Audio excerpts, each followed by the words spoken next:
Det er tungetegninger, og det er de sidste, jeg laver. Hvad er det? Tungetegninger, det er jo altså bare et ord, jeg selv har fundet på, men det er ligesom også blevet en ting. Altså fordi det er jo ikke tegninger på den måde, det er jo mere maleri, men det er jo altså bare tegninger, som er malet med tungen, ikke? Ja. Sådan. Mm. Og det ser skide godt ud på billeder. Nej, altså jeg ved ikke, jeg synes jo, det var spændende. Jeg lavede de første tungetegninger, jeg har lavet flere serier af tungetegninger.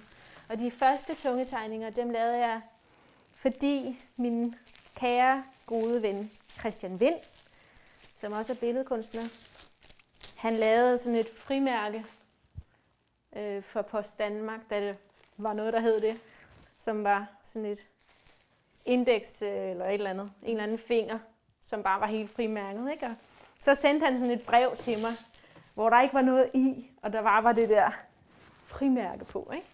Og så tænkte jeg, det var mega sødt og typisk Christian, men også enormt sådan mandeagtigt og potent og romantisk og alt muligt, ikke? Men også, jeg blev selvfølgelig glad, og så tænkte jeg bare, hvad kunne ligesom være det sådan perfekte svar til det. Og de her, de er lavet med tus og blæk og spyt. Man kan ligesom se, at man kan se, at det er, og så er det sådan noget printer, fotopapir, inkjet noget, så det er også designet til ligesom at binde farven med det samme. Så man kan se, at der ligesom er det første sådan slik, som binder sig, ikke? Men så fordi papiret er vådt allerede, så flyder det ligesom ud og bliver... Altså så har jeg har ingen kontrol over billedet andet end de første strøg med tungen, ikke?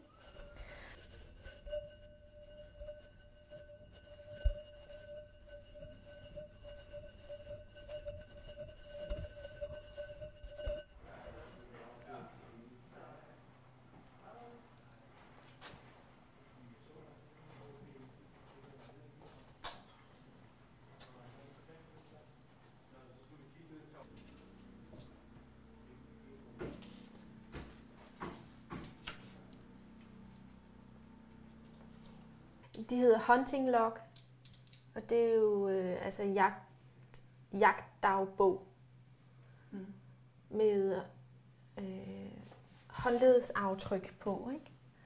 Som lidt ligner, altså jeg synes det ligner sådan nogle rådyrs poter nærmest, ikke? Men det er jo også en måde at tage magten over dagsordenen på, at det er at vende om på jægeren og den jagtede, ikke? Så på en eller anden måde, så blev de en sjov profeti bagefter, ikke? Altså det er sådan kalkuleret. Ja. Uhygge. Ja, på en eller anden måde er det bare helt vildt uhyggeligt. Altså at sidde og hygge sig med at skrive ned, hvem var med og sådan noget, da vi var ude og slå ihjel. Altså, det synes jeg bare er helt sindssygt. Altså der synes jeg ikke, at der er så stor forskel på at slå mennesker og dyr ihjel. Men det er der sådan nogle andre, der synes. Men,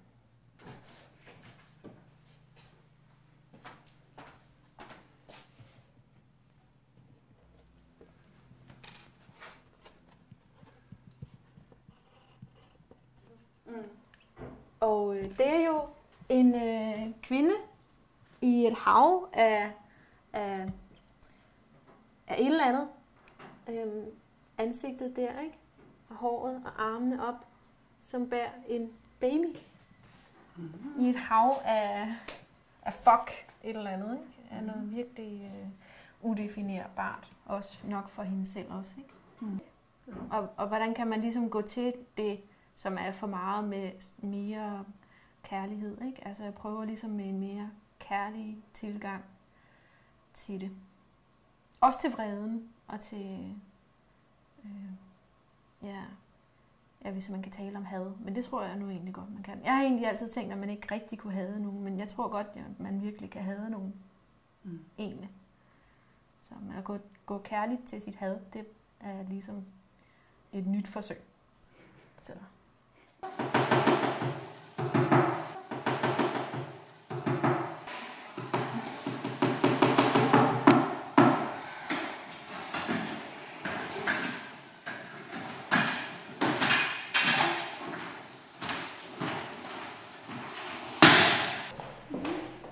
Så kan man bare lige rykke herinde under, hvis man lige løfter i.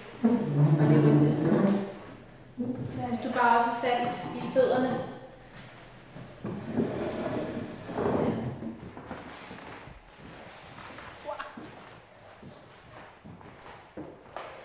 Den hedder jo Knebel, denne her udstilling. Ja. Og her har vi knebelværket. Knebelværket. Altså i hvert fald en udforskning af knebelformen, som er jo, kneblen er jo den slagpind, der får kirkeklokken, eller klokken, bare til at sige dong, eller ding. Alt efter hvor stor den er.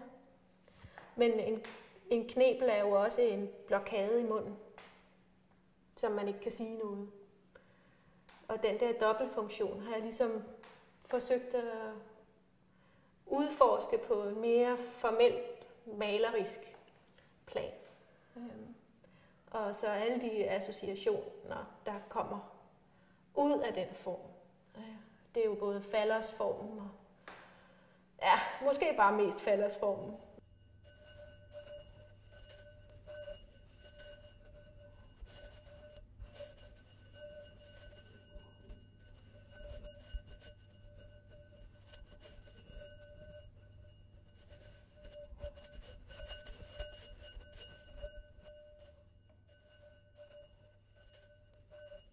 Titlen på det her værk, den er jo ret lang. Den er alt for lang. Der er 10 værker, og de hedder alle sammen The Joy of All the Men's Lives. Og det kommer egentlig, titlen kommer fra en sang, jeg hørte tilfældigt, men jeg synes, det passede godt, fordi det handler jo om at være skadet, ikke? Eller hvad det er, der gør godt, og hvad det er, der gør ondt. Og hvordan de to ting ikke altid er det samme for den, der modtager, og den, der giver. Så hvad der er glæden for en masse mænd, er måske ikke glæden for en masse kvinder. Og så jeg prøvede lidt at tænke på,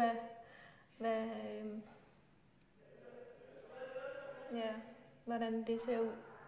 Den ulykkelige glæde. Så det er meget det, de handler om. Og så handler de selvfølgelig også om Yves Klein på et eller andet plan, ikke? Som klaskede kvinderne op på væggen.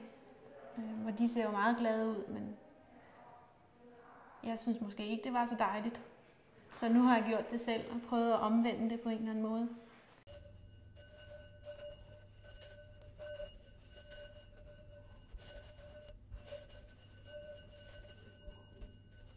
Altså det er ikke fordi, jeg tror på Gud overhovedet, men jeg tror måske alligevel, at jeg har en stor, ligesom, altså det har været vrede meget længe, ikke? At jeg har været meget vred på en, som ikke var der. Og det er jo lidt frustrerende at gå rundt og ikke have noget sted at dirigere al sin vrede hen. Men nu tror jeg, at jeg er kommet igennem den vrede, som det var, og så hen til, at det er jo ønsket om at have troen. Så du har den overordnede titel, som er skriget, og så de 3 undertitler, bønnen og sakramentet og ordet, som jo alle er nådesgerninger. Altså